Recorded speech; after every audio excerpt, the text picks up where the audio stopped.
श्रीशुचितनयाष्टकम् ऊर्जलवरणा गौरवरदेहा विलासितनिरवधि भवविद्यहाम् त्रिभुवनपावनां कृपायालेशां त्रिभुवनपावना कृपया दिम्नालेशां तं प्रणमामि च श्रीशुचितनयाम्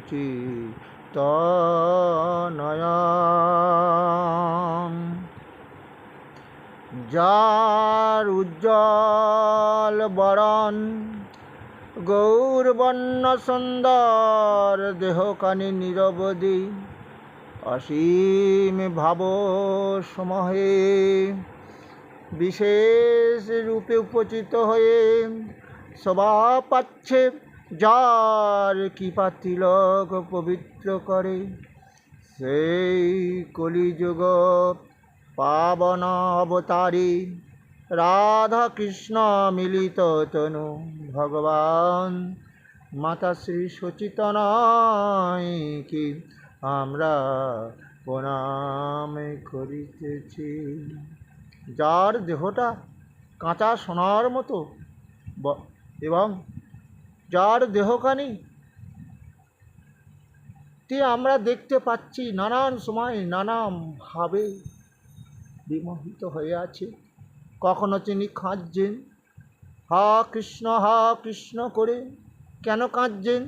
কলির জীব, তোমাদের দুঃখের সীমা থাকবে না, তাই এই কলিযুগে কৃষ্ণ নাম করো। যে কৃষ্ণের কৃপায় এই দেহ দিয়ে সুখ পাবে, আবার এই দেহটার মৃত্যুর পর পরম গতি লাভ হবে। কারণ সে যে আমার কৃষ্ণ, সে যে আমার করুণার সিন্ধু, তিনি যে দীনের বন্ধু। এইভাবে সেই কলির জীবকে আজ কেঁদে কেঁদে কৃষ্ণ নাম বেলাচ্ছে যিনি, তাকে আমরা চিনতে পারলাম না। তাই তিনি বললেন, কি বললেন?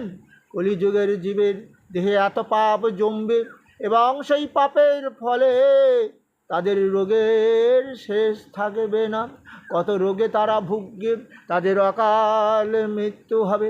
ওরা কি জানে সেই কৃষ্ণ যে মৃত্যু দেয়, আবার মৃত্যুর পরও সেই আত্মারও পরম গতিলাভ করায়। তাই তো মৃত্যুর্জুন মৃত্যু সর্বহরস্য অহম উদ্ভবস্য ভবিষ্যতাম। এই দেহ দিয়ে যে মৃত্যুর যন্ত্রণা ভোগ করেছ, তাই সেই মৃত্যুর যন্ত্রণা দ্বিতীয়বার তোমাদের আর ভোগ করতে হবে না গো। তাই তোমরা কি করবে? তোমরা ভজ কৃষ্ণ, বলো কৃষ্ণ, লহ কৃষ্ণ শিক্ষা।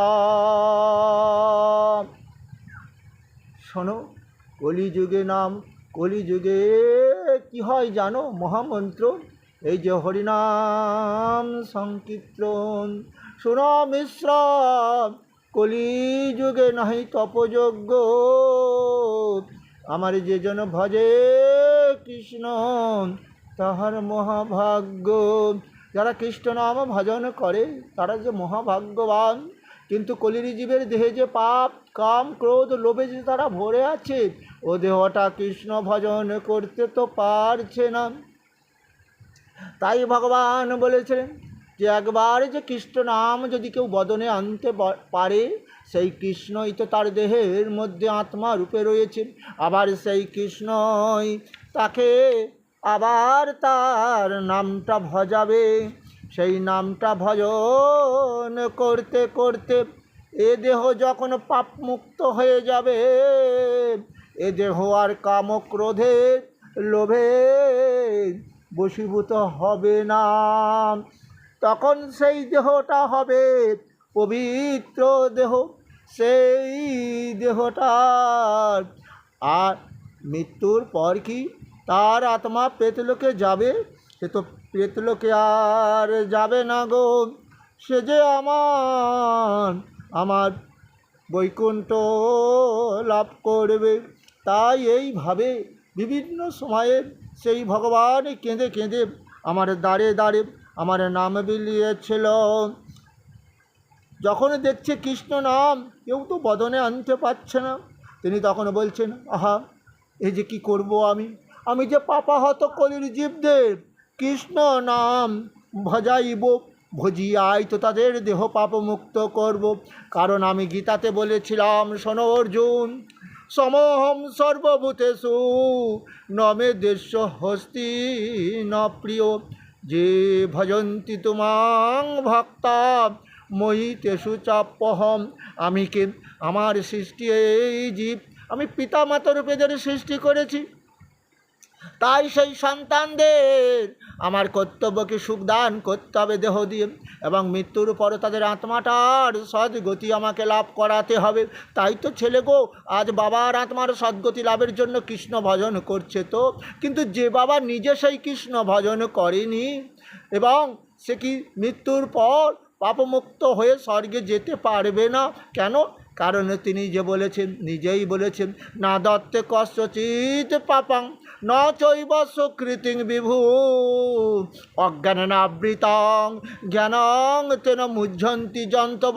অজ্ঞানতার অন্ধকারে তোমরা ডুবে থেকো না, যে পাপ করে পাপের ফল তাকেই ভোগ করতে হবে।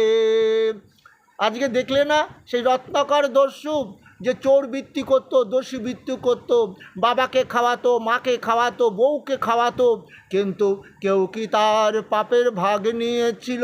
তাই সেই রত্নাকর আবার বললেন, হে মুনিবর, তোমরা কে জানি না, আমার বাবাকে গিয়ে যখন বললাম, বাবা বাবা বাবা, ও বাবা, আমি যেই পাপ কর্ম করছি দৈনন্দিন, আমার পাপের ফল আমাকে ভোগ করতে হবে, কি সত্য তোমরা কি আমার পাপের ভাগ নেবে না? রত্নাকর, এ জগতে যে পাপ করে পাপের ফল তাকে ভোগ করতে হয়। তোকে তো আমি বলিনি পাপ পথে তুই অর্থ সৃষ্টি করবি কেন? সৎ পথে কর বাবা, কারণ আমি বুড়ো হয়েছি, তুই আমাকে এখন পালন করবি। মার কাছে গেলেন, ওগো মা, তুমি আমায় 10 মাস 10 দিন গর্ভে ধারণ করেছিলে, তখন আমার আপদে বিপদে তুমি আমাকে রক্ষা করেছিলে।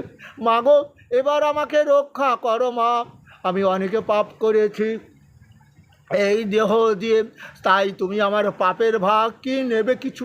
কিছুটা নেবে? নারী রত্নাকর, আমি কিছুটাও নিতে পারবো না, কারণ আমি এখন বৃদ্ধা, তোকে পালন করেছি। ওরে রত্নাকর, আমি এখন খাটতে খুঁড়তে পারি না, তুই খেটে খাওয়াবি, কিন্তু সৎ পথে খা, সৎ পথ অবলম্বন কর, সৎ পথে অর্থ তৈরি কর, সেই অর্থ দিয়ে আমাদের অর্থাৎ তোর বাবা মাকে পালন কর, তোর বউকে পালন কর। এবার স্ত্রীর কাছে গিয়ে রত্নাকর যখনই কেঁদে কেঁদে বলছে, ওগো আমার সহধর্মিণী, হ্যাঁ আমার নাম সহধর্মিণী, আমি শুনেছি তুমি যে ধর্ম করবে তার অর্ধেকটা ধর্ম আমি পাবো, তাই আমার নাম সহধর্মিণী, কিন্তু তোমার পাপের ভাগ তো আমি নিতে পারবো না। আজ রত্নাকর, সেই নারদমণি আর ব্রহ্মা এসেছিল রত্নাকরকে উদ্ধার করার জন্য, তাই তাদের দুটো চরণ ধরে গিয়ে বলছে, প্রভু তোমাদের চিনতে পারিনি, তোমাদের বেঁধে রেখেছিলাম, কারণ আমি প্রতিদিন এইরকম কত ঋষি যোগী মুনির বস্ত্র হরণ করি, আজ আমি তাই করতে গিয়েছিলাম, কিন্তু আজ তোমাদের বড় কৃপা হলো, এতদিন যাবৎ এই দেহ দিয়ে যে আমি পাপ করেছি, সেই পাপ থেকে কি করে মুক্ত হব বলো মুনিবর। দুটো চরণ ধরে কাঁদছে আজকে ব্রহ্মার নারদ মুনি, কিন্তু অবশেষে আমার কৃপা হলো, কারণ সে কে? দেবর্ষি নারদ অর্জুন, দেবর্ষিগণের মধ্যে নারদও আমি, আবার ব্রহ্মারূপে জগৎ সৃষ্টি করিও আমি, আমার অনন্ত রূপ, আমার রূপের শেষ নেই। তোমরা যাই যে কোনো দেবদেবতা ঋষিমুনি যোগী পূজা করো, দেখো সেই আমারই রূপ। তুমি বুঝতে পারো না অর্জুন? যে যতমাং প্রপদ্যন্তে তাং তথৈব ভজামহম মম বার্তানুবর্তন্তে মনুষ্য পার্থ সর্বসব। এই মনুষ্যলোকে তোমরা যত দেব দেবী যে পূজা করো ওটা আমারই এক একটা রূপ, এটা যেন ভুলে যেও না।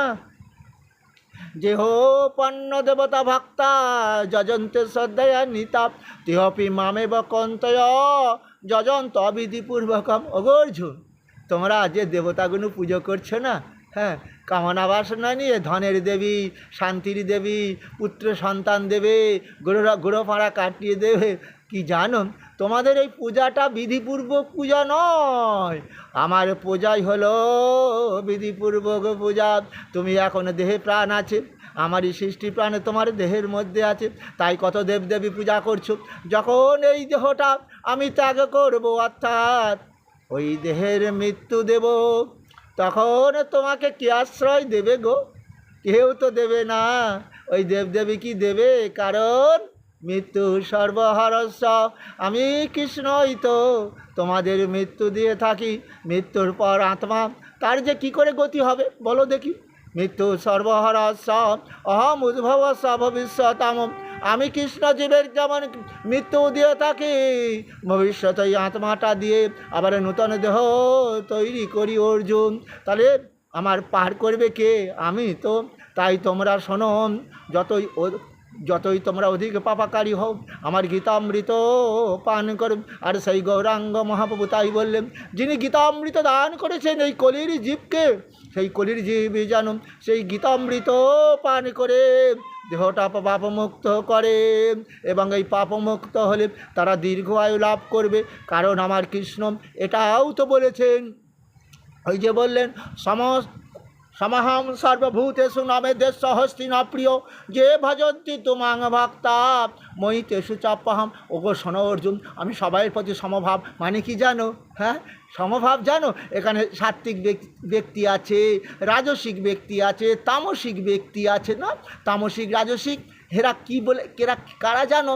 এরা ওদের অসুরজনিতে জন্ম, এরা আমাকে ভজনা করে কিছু পাবার আশায় গো, এমনিতে ডাকে না, ভজে না, ওর কৃতজ্ঞতা নেই। ওর দেহের মধ্যে আমি যে আত্মারূপে রয়েছি, এই দেহটা আমি সৃষ্টি করেছি, আমি পরিচালনা করছি, এই দেহটাকে আমি বাঁচিয়ে রেখেছি, সূর্যরূপে তাপ দান করছি, বৃষ্টি দান করছি ধরিত্রীর বুকে।